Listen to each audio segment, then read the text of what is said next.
کمکی که رئیس جمهور ایالات متحده به مردم شجاع ایران وعده داده بود اکنون رسیده است. این یک مداخله بشردوستانه است و هدف آن جمهوری اسلامی دستگاه سرکوب و ماشین کشتار آن است، نه کشور و ملت بزرگ ایران. اما با وجود رسیدن این کمک، پیروزی نهایی همچنان به دست ما رقم خواهد خورد. این ما ملت ایران هستیم که در این آخرین نبرد کار را تمام خواهیم کرد. زمان بازگشت به خیابانها نزدیک است.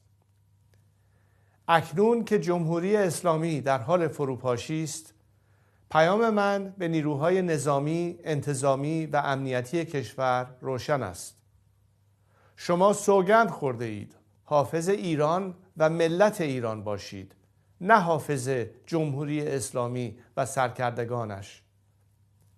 وظیفه شما دفاع از مردم است، نه دفاع از رژیمی که با سرکوب و جنایت میهن ما را به گروگان گرفته است.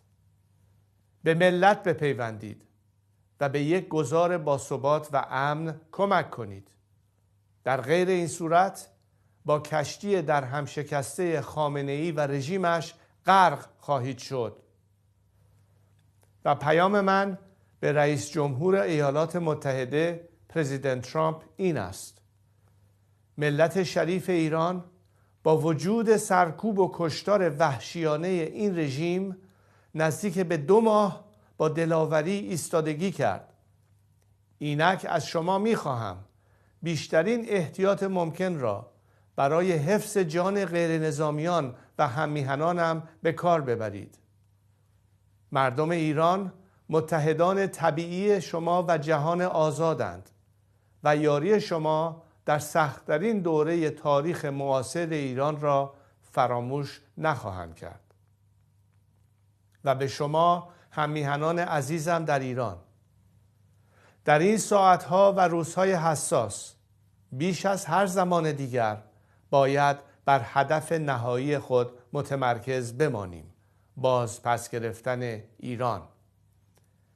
من از شما می‌خواهم که در حال حاضر در خانه‌های خود بمانید و آرامش و امنیت خود را حفظ کنید.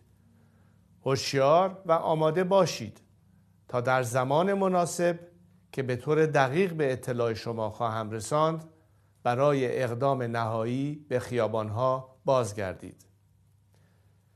پیام‌های من را از طریق شبکه‌های اجتماعی و رسانه‌های ماهواره‌ای دنبال کنید. اگر در اینترنت و ماهواره اختلال ایجاد شد، از طریق امواج رادیویی با شما در تماس خواهم بود. ما به پیروزی نهایی بسیار نزدیکیم.